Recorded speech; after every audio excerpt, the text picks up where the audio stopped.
So I went to the function, wanting something to drink. A rager with some Jaeger helps me try not to think. Well, I pulled up to Uzma Kappa, and there she was, waiting. I went up and said, "Yo!" And then she fell, she had fainted. An instinct kicked in. She wasn't with friends. I didn't need her, IG. It felt like the frat again. Cool kids! But I knew better than to not seek consent and jump to the fun. Take advice on two young drunks and consent from Group 1. Guys, welcome back to our podcast. In today's first feature, we confront the issue of underage drinking of alcohol. Hi, I'm Samantha Kaplan, and I'm going to be talking about the alcohol use in adolescents and young adults, specifically in secondary education and college. I am Ann Teresa Anthony, and I will be giving you guys a biological perspective of why underage consumption of alcohol is a public health concern. My name is Elliot, and I will be describing the correlation between underage drinking and sexual consent. And I'm Katie Heim, and I will be talking about the use of alcohol in hazing incidents in colleges. So today I'm going to start by talking about the alcohol consumption in young adults and in adolescents. So starting off with middle school, the underage drinking can affect one's psychological development due to the increased risk of blood alcohol-related issues. This can cause them to do bad in school, and it comes with bad decision-making, such as sexual activity that we will go into later. So there is a 19.6% of 8th graders that have been recorded drunk in the last 30 days, and 6.7% of those drunk have done their time study, and they're all underage. Moving on to college students.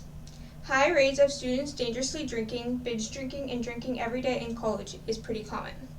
Not only is there drinking, but they're also doing tobacco and other drugs.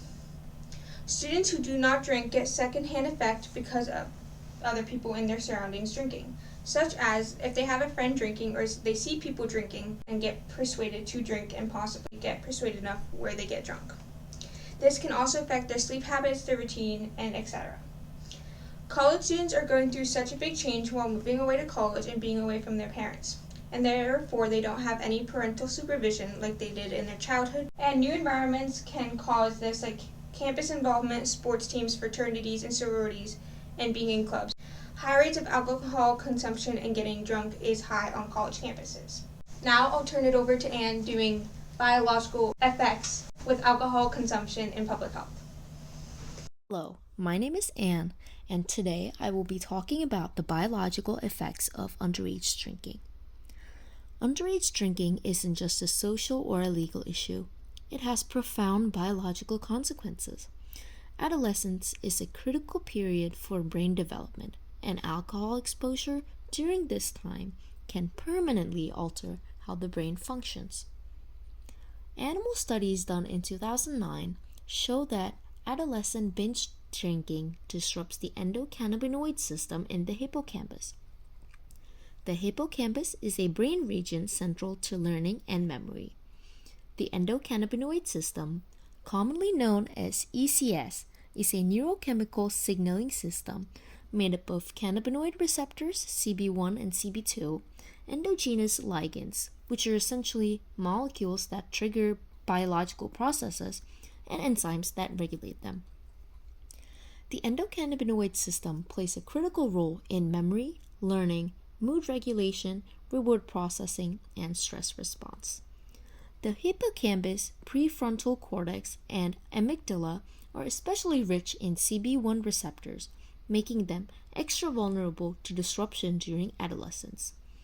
These disruptions include reduced cannabinoid receptor activity and impaired synaptic plasticity.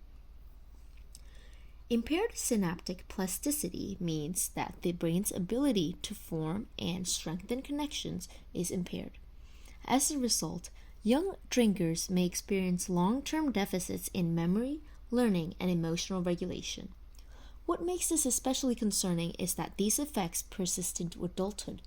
Even after the drinking stops, the brain shows lasting dysfunction. This means that choices made in adolescence can shape cognitive health for decades and even their whole lifetimes. Underage drinking isn't just risky in the moment, it can leave a biological footprint that lasts a lifetime. The persistence of ECS disruption underscores that alcohol use during adolescence reprograms brain chemistry, increasing vulnerability to cognitive decline and psychiatric disorders later in life. Protecting youth from alcohol use is essential for safeguarding their brain health and future potential. Alrighty, now it's time for my friend Elliot. Hello, I am Elliot, and I will be describing to you the correlation between underage drinking and sexual consent. While underage drinking may be fun and associated with socialization, in addition to being an opportunity for the youth to come together and feel accepted and cool, it leaves people, especially women, vulnerable to sexual assault. A study from the article Safety Strategies, Status Positioning, and Gendered Double Standards, Adolescents' Narratives of Sexualized Risk in Alcohol Intoxication Contexts by the Journal of Youth Studies interviewed 95 teenagers in Norway ages 15 to 19. They found that the adolescents would link drinking to a total loss of control over themselves and experiencing sexual assault. In addition, lower status girls would often feel more vulnerable, especially because they lacked the social resources necessary for total safety strategies. The social expectation of feeling free and the social interaction with girls can often lead to victimization when they're intoxicated.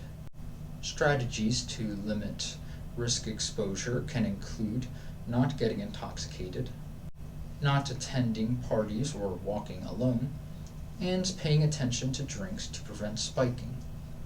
A lot of the concern for sexual assault comes from the perception of risk that women develop viewing stories on the news and social media.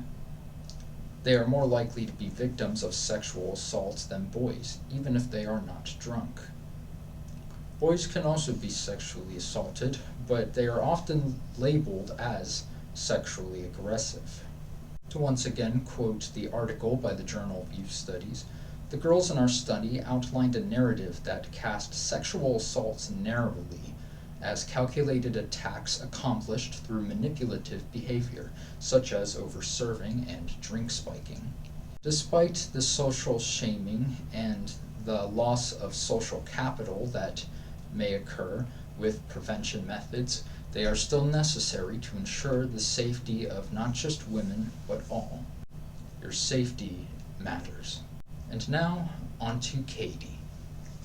My name is Katie Heim, and the issue I will be talking about is alcohol use in hazing.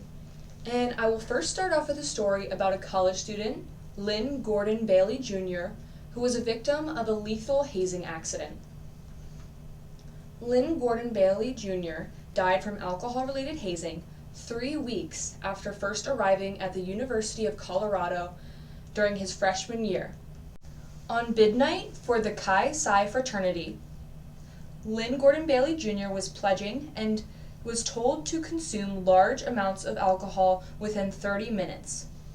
After passing out, fraternity brothers discovered him and instead of seeking help, left him to sleep it off and wrote on his body with markers. Unfortunately, he was found dead the next morning with a blood alcohol of 0.328, which is over 4 times the legal driving limit. This is not a one-time occurrence. Stories like this are occurring across the United States, with over 100 individuals having lost their lives due to hazing in the U.S. since the year 2000. Of those deaths, 62 were related to substance use, which was most often alcohol. So what is hazing? Hazing is any activity expected of someone joining or participating in a group that humiliates, degrades, abuses, or endangers them, regardless of a person's willingness to participate. Data shows the significance of alcohol's involvement in hazing. 57% said drinking rituals were involved in the hazing they witnessed or experienced, with drinking games as the most frequently reported hazing behavior, with drinking large amounts of alcohol to the point of getting sick or passing out tied for third. The use of alcohol or other drugs in hazing increases risks of physical and emotional harm. Even small amounts of these substances can impair judgment, which increases the likelihood that students will engage in risky behavior they would otherwise avoid. Public health programs for substance misuse prevention must focus on hazing, or are missing a key public health issue that leads to dangerous psychological and physical effects. It is also incredibly important to focus on educating students on overdose prevention, recognition, and response. On that note, education and prevention are key factors in addressing the issue of underage alcohol consumption. This public health issue impacts adolescents during a vital time of development and in many cases can be life-threatening. During the ages 14 to early 20s, drinking can bring about harmful biological impacts, increase cases of sexual assault, and increase fatality in hazing. Understanding the effects of this issue can allow young people to make educated decisions when exposed to alcohol. Thank you for your attention during this presentation, and now we will open the floor for any questions.